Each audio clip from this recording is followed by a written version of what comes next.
So, former Trump advisor John Bolton sat down with Ben Meiselas from the Meidas Touch Network for an interview. And I found this interview to be very interesting because there was so many talking points that we've talked about here on the channel that they discussed during this interview. We've talked a whole lot about how Donald Trump ushered in people to the political conversation who had no idea how the government works. And when Ben Meiselas was talking to John Bolton came right out and said that Donald Trump is not fit to be president. Take a look at this clip.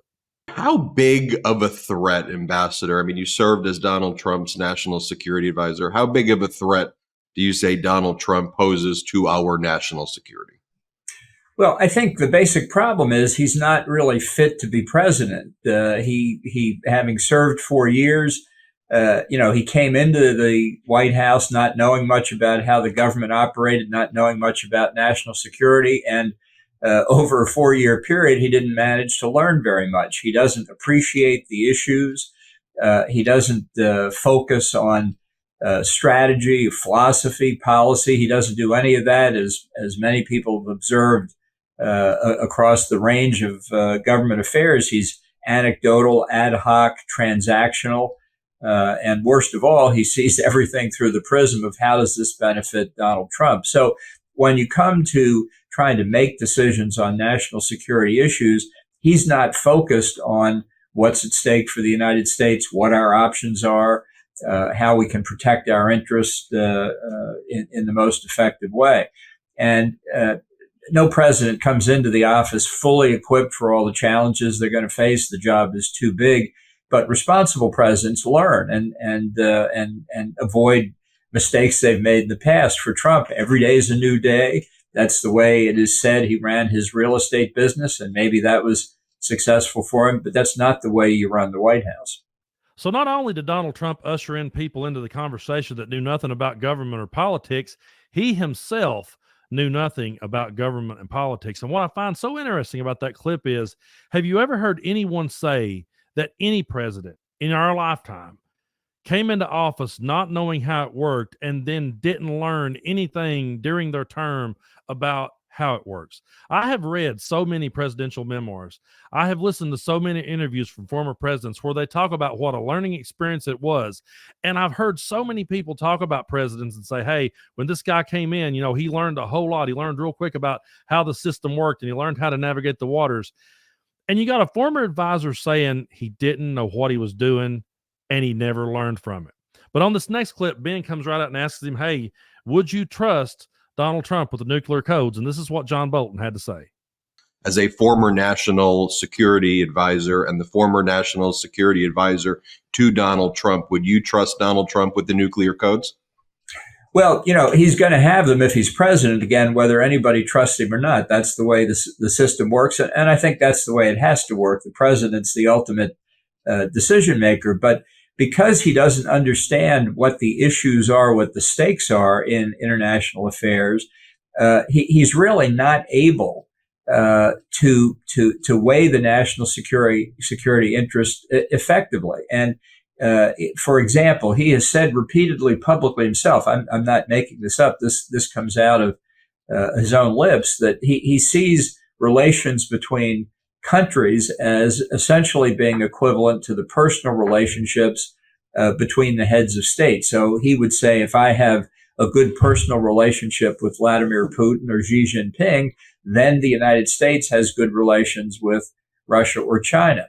Now, I would never totally dismiss personal relations in international affairs or anything else, but it's simply not accurate to say that if he gets along with Vlad Putin, that we're going to get along with Russia. And that's the kind of, it's a form of trivialization of what can be some very complex questions that he doesn't bother to get into because he's either not interested in them or doesn't understand them.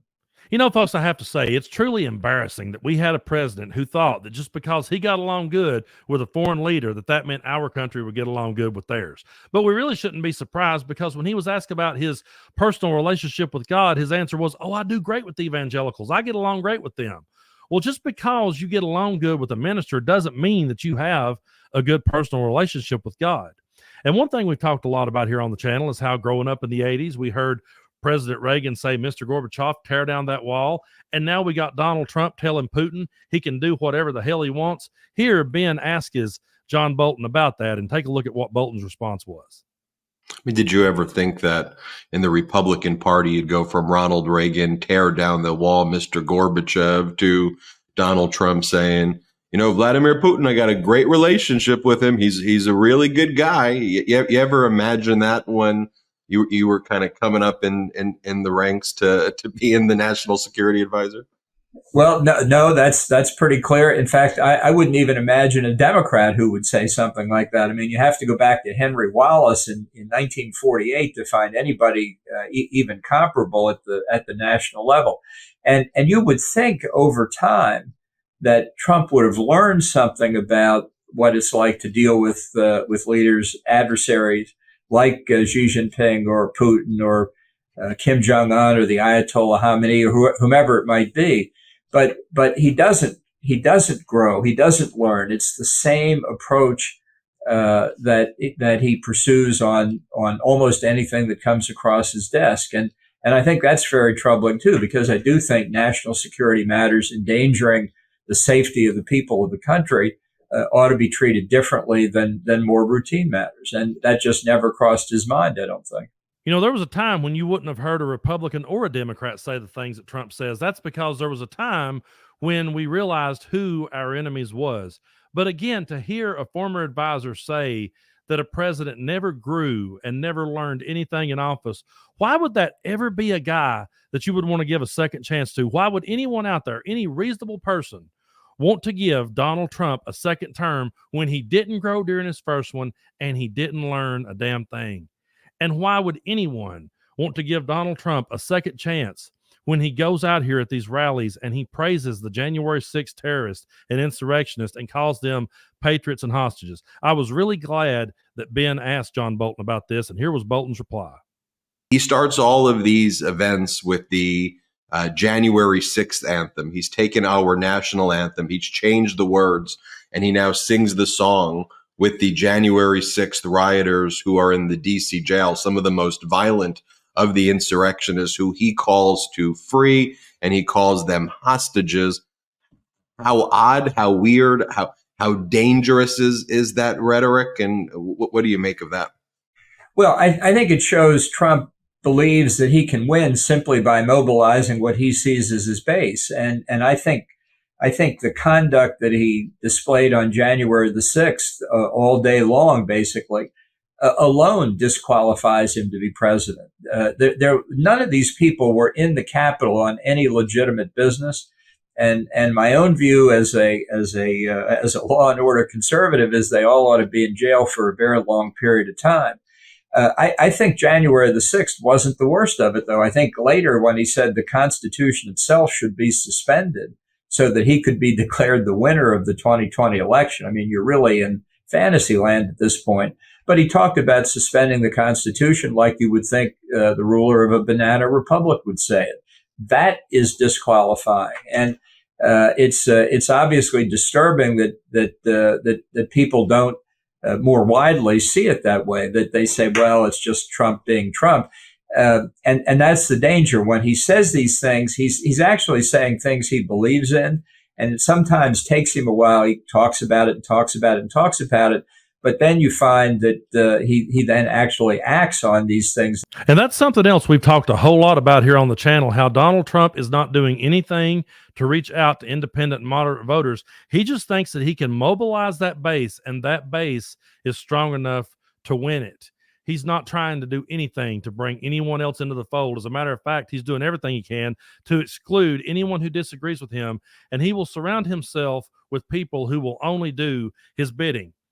And Bolton is right. It should have been completely disqualifying when he says that the Constitution should be suspended. And anyone out there that is caught up in this Donald Trump story and they love him and he's their guy, do you not realize how hypocritical you look to call yourself a constitutionalist and to always bring that document up and talk to us about it at every chance you can get? And yet you will then turn and say, oh, yeah, it's okay if he suspends it. Do you not realize that when you say something like that, everything that you say goes out the window? It loses all credibility because you're telling us that it doesn't matter. It only applies to your guy, and he can do whatever he wants to with it. Everyone else is held to that standard. If you'll notice, they're saying that Donald Trump has presidential immunity. He shouldn't be held accountable for anything. A president can do what he wants. And at the same time, they're going after Joe Biden. They're going after Hunter Biden. And they don't see the hypocrisy in that, or they don't realize that we see the hypocrisy in that. But just like Bolton said, he's saying what he believes in. Donald Trump believes in these things. His base believes in these things. And a second Donald Trump presidency would, in my mind, be the death of democracy. I can't see how we would come back from that, because everything they've been saying ever since 2020 would become even more validated in their mind. It would be a victory to them, and I don't know if we would ever be able to pull the reins back. So I'm glad to see former advisors and people who worked for Trump coming out and saying these kind of things, and I truly hope that it sticks with more people, because we always say it's the most important election of our lifetime. This has definitely been the weirdest one. It's definitely been the strangest one. And at the end of the day, that makes it the most important.